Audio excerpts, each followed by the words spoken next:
Hi, I'm Michelle and welcome to the Big Blue Farmhouse here in Charlotte. I'm just going to show you guys around and you can check out our garden and our little hope to be one day lavender farm.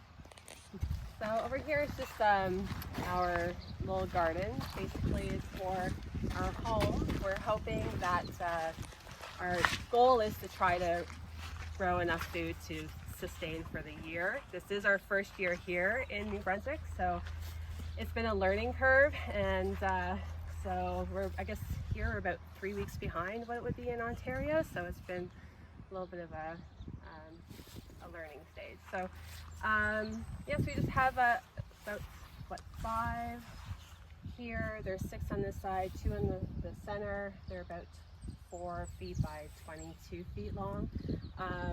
Started some seeds a little bit late here, which is like a summer savory. We got our lettuce, spinach. That one I have nothing in there yet. I was going to plant strawberries, I was thinking, maybe some strawberries and asparagus. My peppers are not doing well. They didn't even come up. I got some blueberries. So basically over here, we're just kind of, the weeds have taken over. We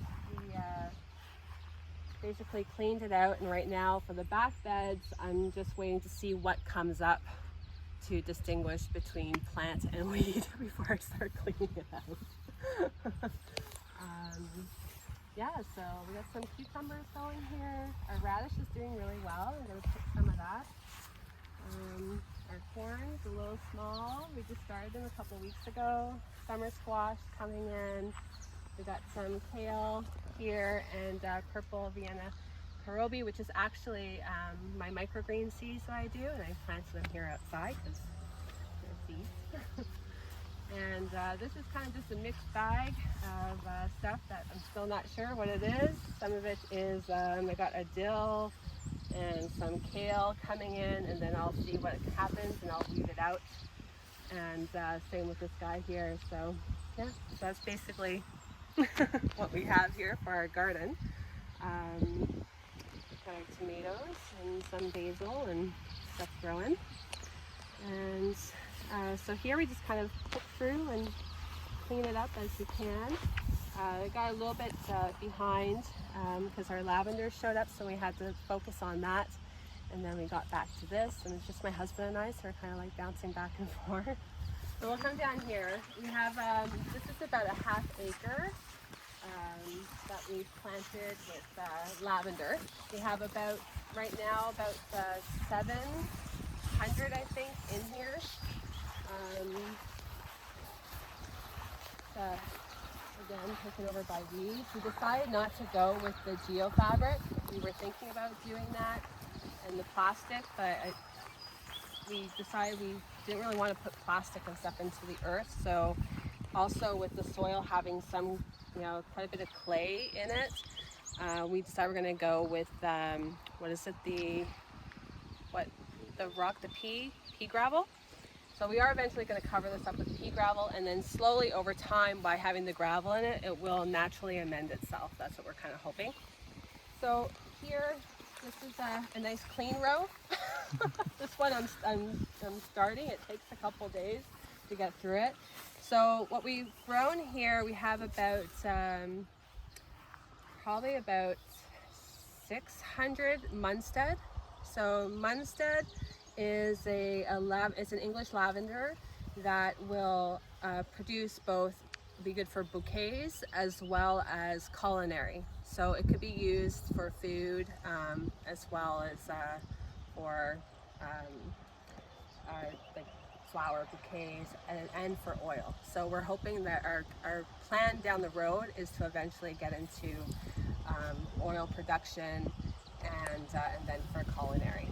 So this is the lavender. When we brought it in, lavender, when we brought it in was just little seeds, so it's doing pretty well here.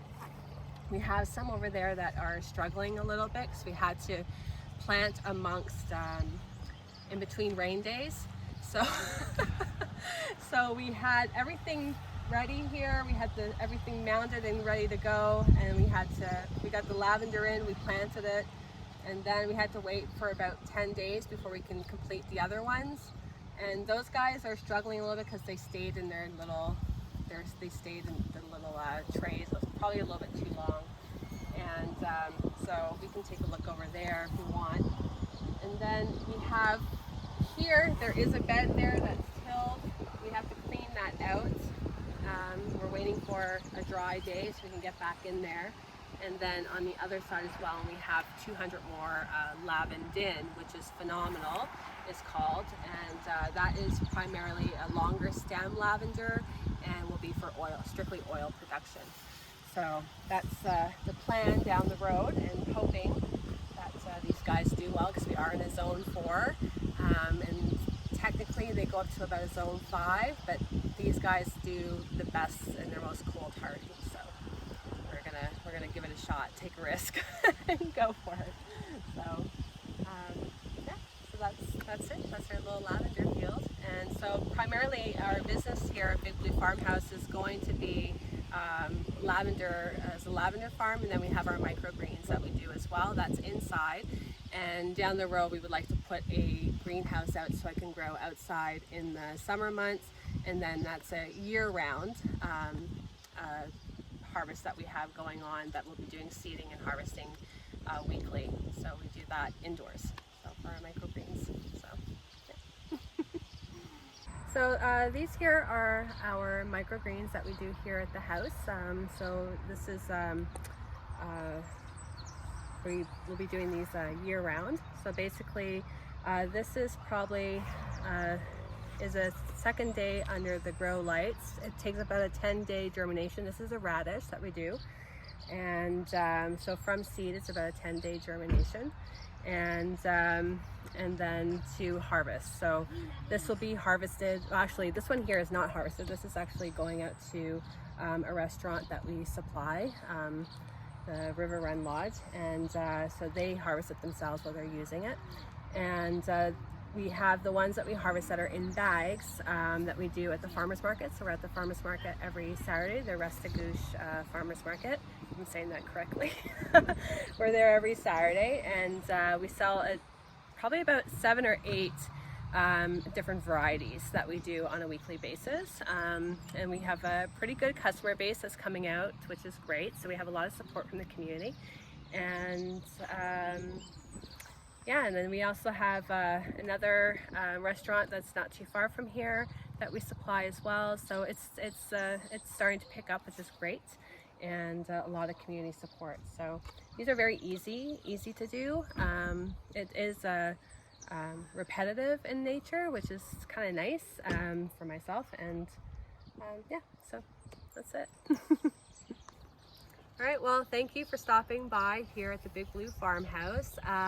You can follow us on Instagram if you'd like. We have an Instagram page which is called the Big Blue Farmhouse, and a Facebook page which is also Big Blue Farmhouse. So you can follow us there, find out what we're doing on a week-to-week.